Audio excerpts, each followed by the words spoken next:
ರಮೇಶ್ ಬಾಬು ಅವರಿದ್ದಾರೆ ಕಾಂಗ್ರೆಸ್ನಿಂದ. ರಮೇಶ್ ಬಾಬು ಅವರೇ, ಅಭಿನಂದನೆಗಳು. 3 ವರ್ಷ ಸರ್ಕಾರ ಕಂಪ್ಲೀಟ್ ಮಾಡಿದೆ. 2013ರಿಂದ 2018 ತನಕ ಇದ್ದ ಸಿದ್ದರಾಮಯ್ಯನವರು ಎಲ್ಲಿ ಹೋದ್ರೋ ಏನೋ, ಆಡಳಿತದ ಮೇಲೆ ಎಂಥ ಬಿಗಿ ಹಿಡಿತಾ ಇತ್ತು ಅವರಿಗೆ. ಆಗಿನ ಸಿದ್ದರಾಮಯ್ಯ ಈಗೆಲ್ಲೋ ಕಳೆದು ಹೋಗ್ಬಿಟ್ಟಿದ್ದಾರೆ. ನಾವು ಹೇಳಿದ್ದಲ್ಲ, KN ರಾಜಣ್ಣ ಅವರು ಹೇಳಿದ್ದು. 2013ರಿಂದ 2018 ತನಕ ನಡೆದ ಶಾಸಕಾಂಗ ಪಕ್ಷದ ಸಭೆಯ ಸುದ್ದಿಗಳು ಕೂಡ ನಮಗೆ ಹಿಂಗೆ ಬರ್ತಿದ್ವು ಸರ್. ಶಾಸಕರುಗಳು ಎದ್ದು ನಿಂತು ನಮಗೆ ಅನುದಾನ ಸಿಗ್ತಿಲ್ಲ, ಮಿನಿಸ್ಟರ್ಗಳು ಕೋಆಪ್ರೇಟ್ ಮಾಡ್ತಿಲ್ಲ, ನಮ್ಮ ಮಾತು ಕೇಳ್ತಿಲ್ಲ, ಹಿಂಗಾದರೆ ಕಷ್ಟ ಆಗುತ್ತೆ ಅಂತ ಮಾತನಾಡಿದ ಸುದ್ದಿಗಳು ಬಹಳ ಅಪರೂಪ ಇತ್ತು 2013ರಿಂದ 2018 ಅವಧಿಯಲ್ಲಿ. ಈಗ ಯಾವತ್ತು ಶಾಸಕಾಂಗ ಪಕ್ಷದ ಸಭೆ ನೋಡಿದ್ರು ಅದೇ ಸುದ್ದಿ ಬರ್ತಾ ಇರೋದು. ನೀವು ಹೇಳಿರ್ತಕ್ಕಂಥ ಅಷ್ಟು ವಿಷಯಗಳು ಚರ್ಚೆ ಆಗಬೇಕು. ಆದರೆ ಇದಕ್ಕೆ ಮುಂಚೆ ನೀವು ಸುಮಾರು 20 ನಿಮಿಷ BJP ಅವರಿಗೆ JDSನವರಿಗೆ ಮಾತಾಡೋಕ್ಕೆ ಅವಕಾಶ ಕೊಟ್ಟು ಆರೋಪ ಮಾಡಿಸ್ಬಿಟ್ಟು ನಾನೀಗ ನಿಮ್ಮ ಪ್ರಶ್ನೆಗೆ ಬಂದರೆ ಅವರ ಆರೋಪ ನಾನು ಒಪ್ಕೋಬೇಕು, ಉತ್ತರ ಕೊಡ್ಬೋದು. ದಯಮಾಡಿ ನನಗೆ ನಂಬಿಕೆ ಇದೆ, ನೀವು ನನಗೆ ಅಷ್ಟು ಅವಕಾಶ ಕೊಡ್ತೀರಾ. ಅವ್ರಿಗೆ ಎಷ್ಟು ಅವಕಾಶ ಕೊಟ್ಟಿದ್ದೀರಾ, ಕನಿಷ್ಠ ಅಷ್ಟು ಅವಕಾಶ ಕೊಡ್ತೀರಾ ಅನ್ನೋ ನಂಬಿಕೆ ಇದೆ. ಮೊದಲನೇದಾಗಿ ನಿಮ್ಮಲ್ಲೇ ಸಾಕಷ್ಟು ಚರ್ಚೆ ಆಗಿದೆ. ಚುನಾವಣಾ ಪೂರ್ವದಲ್ಲಿ BJP ಅವರು ಅಂದರೆ ಮೂರನ್ನು ಬಿಟ್ಟವ್ರು ಊರಿಗೆ ದೊಡ್ಡವರು ಅಂತೇಳಿ ಅವ್ರಿಗೆ BJP ಅವರಿಗೆ ಅಕ್ಷರ ಸಹ ಅನ್ವಯಿಸುತ್ತೆ. ಅವರು ಏನೇನು ರಂಗೆಲ್ಲ ಆಟ ಆಡಿದ್ರು, ಏನೇನು ಆರೋಪಗಳು ಮಾಡಿದ್ರು, ಯಾವ ಇಶ್ಯೂ ಚುನಾವಣೆಯಲ್ಲಿ ತಗೊಂಬಂದರು, ಹಿಜಾಬ್ ಇರ್ಬೋದು, ಅಜಾನ್ ಇರ್ಬೋದು, ಮತ್ತೊಂದು ಇರ್ಬೋದು, ಬರೀ ಧಾರ್ಮಿಕ ವಿಷಯಗಳನ್ನ ಇಟ್ಕೊಂಡು ಏನೇನು ಹೋರಾಟ ಮಾಡಿದ್ರು, ಕೊನೆಗೆ ಜನ ಏನು ತೀರ್ಮಾನ ಕೊಟ್ಟರು ಅಂತೇಳಿ ಇಡೀ ದೇಶ ಕಂಡಿರ್ತಕ್ಕಂಥದ್ದು. ವಿಶೇಷವಾಗಿ 43% ವೋಟನ್ನು ತೊಗೊಂಡು ನಾವು 136 ಸೀಟು ಸಿದ್ದರಾಮಯ್ಯನವರ ನಾಯಕತ್ವದಲ್ಲಿ, DK ಶಿವಕುಮಾರ್ ನಾಯಕತ್ವದಲ್ಲಿ ನಾವು ಅವಕಾಶವನ್ನು, ಜನಾಶೀರ್ವಾದವನ್ನು ಪಡ್ಕೊಂಡು ಸರ್ಕಾರ ರಚನೆ ಮಾಡಿದ್ದೀವಿ. ನಾವು ಕೊಟ್ಟಂಥ ಏನು ಒಂದು ಮ್ಯಾನಿಫೆಸ್ಟೋಗೆ ಅನುಗುಣವಾಗಿ ಇವತ್ತು ಗ್ಯಾರಂಟಿಗಳನ್ನ ಕೊಡ್ತಾ ಇದ್ದೀವಿ. ಏನು ಅವತ್ತು ಭಾಳ ಪ್ರಬಲವಾಗಿ BJP ಅವರು ವಿರೋಧ ಮಾಡಿದ್ರು, ಕರ್ನಾಟಕದ ಗ್ಯಾರಂಟಿಗಳನ್ನ ದಿವಾಳಿ ಆಗೋಗುತ್ತೆ ಅಂತೇಳಿ ಕೊನೆಗೆ ಅವರೇ ಎಲ್ಲ ಚುನಾವಣೆಗಳನ್ನೇ ನಕಲು ಮಾಡಿ, ಕಾಂಗ್ರೆಸ್ ಕಾರ್ಯಕ್ರಮಗಳನ್ನ ನಕಲು ಮಾಡಿ ಅವರು ಅಳವಡಿಸ್ಕೊಳ್ಳೋಂಥ ಪರಿಸ್ಥಿತಿ ನಿರ್ಮಾಣ ಆಗಿದೆ. ಇದು ಒಂದು ಕಡೆ. ಇವತ್ತು 1,30,000 ಕೋಟಿ ರೂಪಾಯಿಗಳನ್ನ ನಾವು ಇವತ್ತು ಈ ಗ್ಯಾರಂಟಿ ಯೋಜನೆಗಳ ಮೂಲಕ ಜನರಿಗೆ ಕೊಟ್ಟಿದ್ದೇವೆ.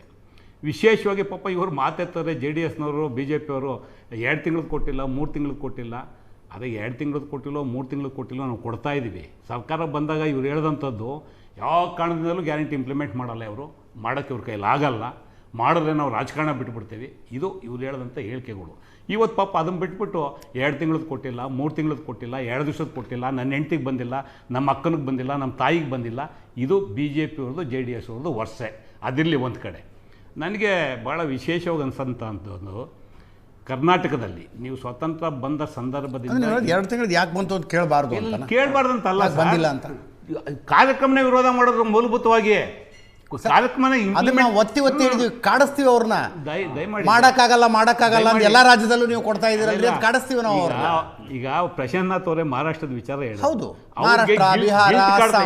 ಒಂದು ನಿಮಿಷ ಗಿಲ್ಟ್ ಕಾಡ್ತಾ ಇದೆ. ನಾನು ಭಾಳಷ್ಟು ಸಂದರ್ಭಗಳಲ್ಲಿ ಚರ್ಚೆನಲ್ಲಿ ಹೇಳಿದೆ ಅವ್ರಿಗೆ, ನೋಡಿ ನಮ್ಮ ಸರ್ಕಾರ ಪಕ್ಷಾತೀತವಾಗಿ ಎಲ್ರಿಗೂ ಕಾರ್ಯಕ್ರಮ ಕೊಟ್ಟಿದೆ, ನಿಮ್ಗೆ ಅಷ್ಟೊಂದು ಸ್ವಾಭಿಮಾನ ಇದ್ದರೆ ನಿಮ್ಮ ಕಾರ್ಯಕರ್ತರು ಕರೆ ಕೊಟ್ಬಿಡಿ, ನಾಳೆಯಿಂದ ಗೃಹಲಕ್ಷ್ಮಿ ತಗೊಳ್ಳಲ್ಲ, ನಾಳೆಯಿಂದ ಶಕ್ತಿ ಯೋಜನೆ ಉಪಯೋಗಿಸಲ್ಲ, ಇದು ಹೇಳ್ಬೋದಲ್ಲ. ಅವರು ಪಾರ್ಟಿ ವಿರೋಧ ಮಾಡ್ತದ್ದು, ಅದು ಇವತ್ತಿನವ್ರಿಗೆ ಹೇಳೋಕ್ಕೆ ತಯಾರಿಲ್ಲ. ಅವರು ಇರಲಿ, ಅವರು ಸಹ ನಮ್ಮ ಸಹೋದರರಿದ್ದಾರೆ, ನಾವೆಲ್ಲರಿಗೂ ಕೊಡ್ತೀವಿ, ಅದು ನಮ್ಮ ಆಶ್ವಾಸನೆ.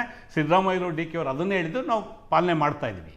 ಇಲ್ಲಿ ಬರೋವಂಥ ವಿಚಾರ ಭಾಳ ಪ್ರಮುಖವಾಗಿ ಇವತ್ತೇನು ನಾವು ಕಾರ್ಯಕ್ರಮಗಳು ಮಾಡಿದ್ದೀವಿ, ಸ್ವಾತಂತ್ರ್ಯ ಬಂದ ಸಂದರ್ಭದಿಂದ ಇಲ್ಲಿಯವರೆಗೆ BJP 2 ಸಲ ಅಧಿಕಾರಕ್ಕೆ ಬಂದಿರೋದು. 2008, 2018 ಯಾವತ್ತೂ ಸಹ ಕರ್ನಾಟಕ ಜನ ಇವ್ರಿಗೆ ಆಶೀರ್ವಾದ ಮಾಡಿಲ್ಲ. ಇದನ್ನು ಭಾರತೀಯ ಜನತಾ ಪಕ್ಷದ ಮಿತ್ರರು ಅರ್ಥ ಮಾಡ್ಕೋಬೇಕು.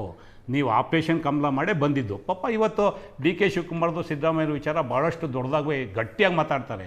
ಯಾಕೆಂದರೆ ಬೌದ್ಧಿಕವಾಗಿ ದಿವಾಳಿ ಆಗಿದ್ದಾರೆ, ಬೇರೆ ಮಾತಾಡೋಕ್ಕೆ ಇವ್ರ ಹತ್ರ ಏನೂ ಇಲ್ಲ.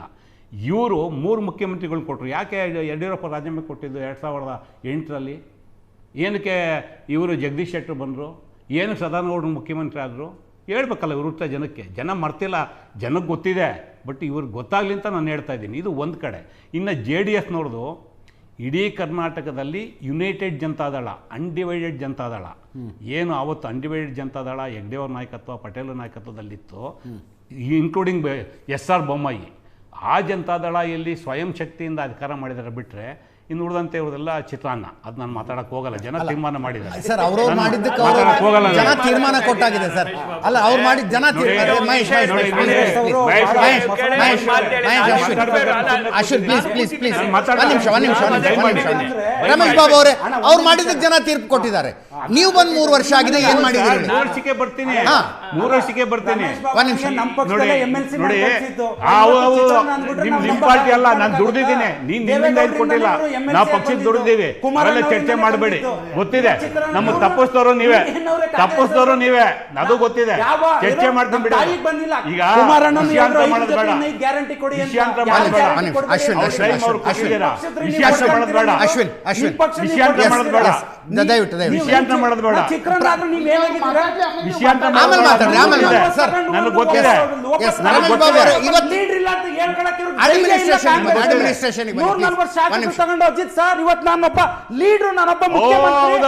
ಜನ ನೋಡಿದ್ದಾರೆ ಯಾವ ಲೀಡರ್ ಅಂತ ಹೇಳಿ.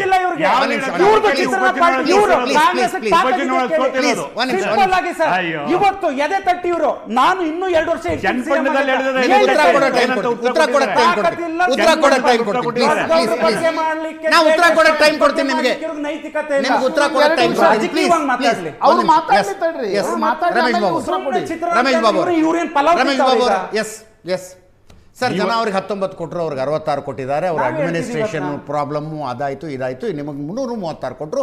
3 ವರ್ಷ ಕಂಪ್ಲೀಟ್ ಮಾಡಿದಿರಿ. ಏನ್ ಮಾಡಿದಿರಿ ಏನು ಹೇಳಕ್ ಬಿಡಿ ಸರ್. ಈ ಪಾಪ ಅವರು ಟೀಕೆ ಮಾಡಿ ನಮ್ಮ ಟೀಕೆ ತಯಾರಿಲ್ಲ ಅಂತಂದ್ರೆ ಟೀಕೆ ಮಾಡಿದ್ರೆ ಅವರೇ ಸರ್. ಅವರು 3 ವರ್ಷದ ಅಡ್ಮಿನಿಸ್ಟ್ರೇಷನ್ ಕೇಳಿ ಮಹೇಶ್ ಅವರೇ, ನನಗೆ ಗೊತ್ತಿದೆ ವಿಷಯಕ್ಕೆ ಬರ್. ದಯವಿಟ್ಟು ಸುಮ್ಮನೆ ಇರಿ. ನಿಮ್ಮ ಮಧ್ಯದಲ್ಲಿ ನೀವು ಮಾತಾಡ್ಬೇಕಾದ್ರೆ ನಾನು ಒಂದೇ ಒಂದು ಪದ ಬಳಸಿಲ್ಲ. ನೀವು ಏನೇನು ಸಿದ್ದರಾಮಯ್ಯ ಪದ ಬಳಸಿದ್ದೀರಾ, ಡಿ ಕೆ ಶಿವಕುಮಾರ್ ಪದ ಬಳಸಿದ್ದೀರಾ, ನಿಮ್ಗಿನ್ನ ಚೆನ್ನಾಗಿ ಭಾಷೆ ಬಳಸ್ತೀನಿ. ದಯವಿಟ್ಟು ಸುಮ್ಮನೆ ಕೂತ್ಕೊಳ್ಳಿ. ನೀವು ಮಾತಾಡ್ಬೇಕು, ನಾನು ಮಾತಾಡಿಲ್ಲ. ಇವತ್ತು ಕರ್ನಾಟಕದಲ್ಲಿ ತಾವೇ ಉಲ್ಲೇಖ ಮಾಡೋದು ಗಿನ್ನೀಸ್ ಬುಕ್ ದಾಖಲೆ. ಇವತ್ತೇನು ಕಂದಾಯ ಇಲಾಖೆಯಲ್ಲಿ ಸರ್ಕಾರ ಮಾಡಿರ್ತಕ್ಕಂಥದ್ದು 1,50,000 ಜನಕ್ಕೆ ತುಮಕೂರು ಜಿಲ್ಲೆಯಲ್ಲಿ ಹಕ್ಕುಪತ್ರ ಕೊಟ್ಟಿದ್ದಾರೆ. It is recorded of Guinness book. So ಅದನ್ನು ನೋಡ್ಕೋಬೇಕು ಇವರು. ಮತ್ತು ಗ್ಯಾರಂಟಿ, ಮತ್ತು ಇಲ್ಲಿ 5 ಗ್ಯಾರಂಟಿ ಒಂದೇ ಅಲ್ಲ.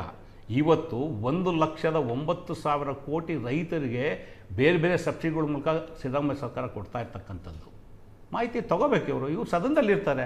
ಇವತ್ತು ಸದನದಲ್ಲಿ ಚರ್ಚೆ ಮಾಡೋಕ್ಕಾಗ್ದಲ್ಲೇ ಸದನದ ವಿಷಯ ಬಿಟ್ಬಿಟ್ಟು ಇವರು ವಿರೋಧ ಪಕ್ಷದ ನಾಯಕರು ಹೇಳ್ತಾರೆ ಸರ್ಕಾರ ರೇವಣ್ಣ ನಿಮ್ಮೆಣ್ಣು ತಗೊಂಬಂದ್ಬಿಟ್ಟು ಸರ್ಕಾರ ತೆಗೆಯೇನಂತಾರೆ. ಇದು ಇವತ್ತು ರಾಜ್ಯದ ವಿರೋಧ ಪಕ್ಷದ ನಾಯಕರ ಪರಿಸ್ಥಿತಿ.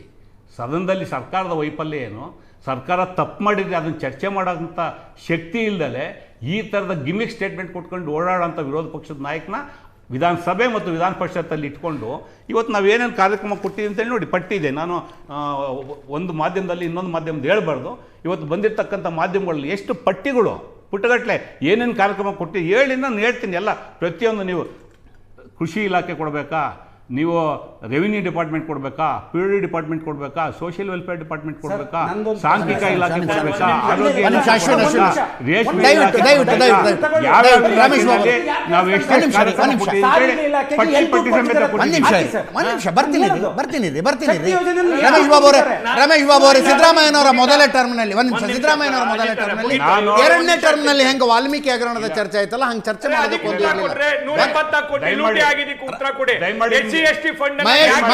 ನಾನು ಕೇಳ್ತಾ ಇದ್ದೀನಿ ಇಲ್ಲಿ. ಮಹೇಶ್ ಒಂದು ಡೆಕೋರಮ್ ಮೇಂಟೈನ್ ಮಾಡೋಣ. ನಾ ಹೇಳೋದು, ನೀವು ಮಾತಾಡುವಾಗ ಡಿಸ್ಟರ್ಬ್ ಮಾಡಿರೋ ಪ್ಯಾನಲಿಸ್ಟ್ಗಳನ್ನು ನೀವು ಡಿಸ್ಟರ್ಬ್ ಮಾಡಿದ್ರೆ ಅದಕ್ಕೊಂದು ಅರ್ಥ ಇದೆ ಅಲ್ವಾ? ಎಸ್.